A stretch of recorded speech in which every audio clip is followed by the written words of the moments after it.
రాలే ఇంకా వాళ్ళు. మీరు కదా వాళ్ళు వెనక. సరే సరే సరే సరే ఒక్క నిమిషం మాట్లాడండి.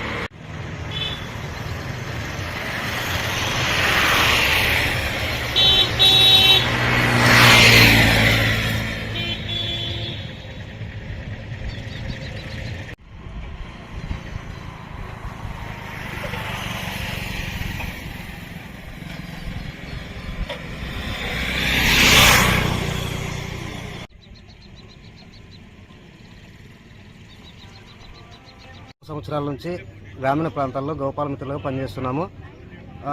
ప్రభుత్వం ప్రవేశపెట్టే ప్రతి పథకాల్లో చురుగ్గా పాల్గొని రైతులకు అందుబాటులో ఉంటూ ఇంటి వ్యాక్సినేషన్లు, కృత్రిమ గర్భధారణ మొత్తం ప్రతి ఒక్క దాంట్లో పాల్గొని గోపాల మిత్రులు రైతులకు అండగా ఉండి సేవలు అందిస్తున్నాము. కానీ జగన్మోహన్ రెడ్డి సార్ వచ్చిన తర్వాత రైతు భరోసా కేంద్రాలు ఏర్పాటు చేసిన తర్వాత అక్కడ ఏహెచ్ఏ పోస్టులను ఫిలప్ చేసిన తర్వాత మాకు చాలా ఇబ్బంది అయిపోయింది. 2019 నుంచి ఇప్పటి వరకు గోపాల మిత్రులంతా రైతు భరోసా కేంద్రం కింద మ్యాపింగ్ చేసుకుని ఇన్ఛార్జిగా నియమించి 6,500తో మా దగ్గర పనిచేయించుకున్నారు. తర్వాత ఇప్పుడు కొత్తగా ఏహెచ్ఏ పోస్టులు వచ్చిన తర్వాత వాళ్ళందరినీ ఫిలప్ చేసి రైతు భరోసా కేంద్రాలు ఫిలప్ చేసి మమ్మల్ని ఇప్పుడు వీధులు పడేశారు. కాబట్టి మాకు ఇప్పటికైనా న్యాయం చేయాలని కోరుకుంటున్నాం సార్. 3 ఏళ్ళు పనిచేసిన మాత్రం అది ఎలిజిబుల్ కాలే. రెండోది వచ్చేసి ఇదే జగన్మోహన్ రెడ్డి 2016లో మాకు ప్రతిపక్షంలో ఉన్నప్పుడు హామీ ఇవ్వడం జరిగింది. మన గవర్నమెంట్ ప్రభుత్వం వస్తాను మీకు న్యాయం చేస్తాను. ఆ హామీ అయినంతవరకు నిలబెట్టుకోలే. రెండో వచ్చేసి 2,500 కుటుంబాల రోడ్లు పడడం జరిగింది.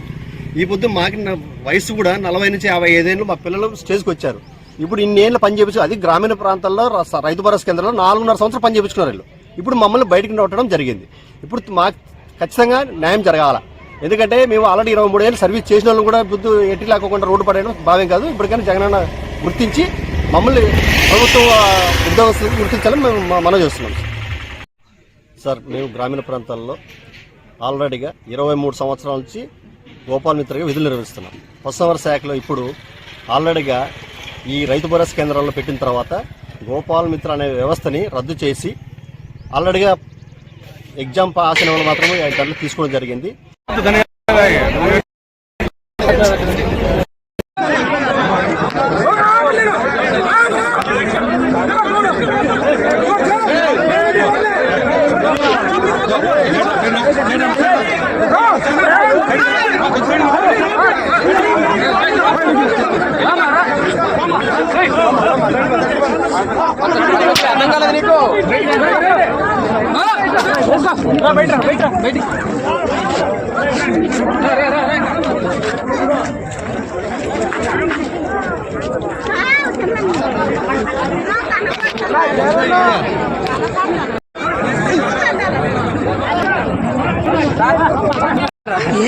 ఆడపిల్లలు మేము చూద్దామంటే మీరు మగలు చూడలేదు ఎప్పుడు.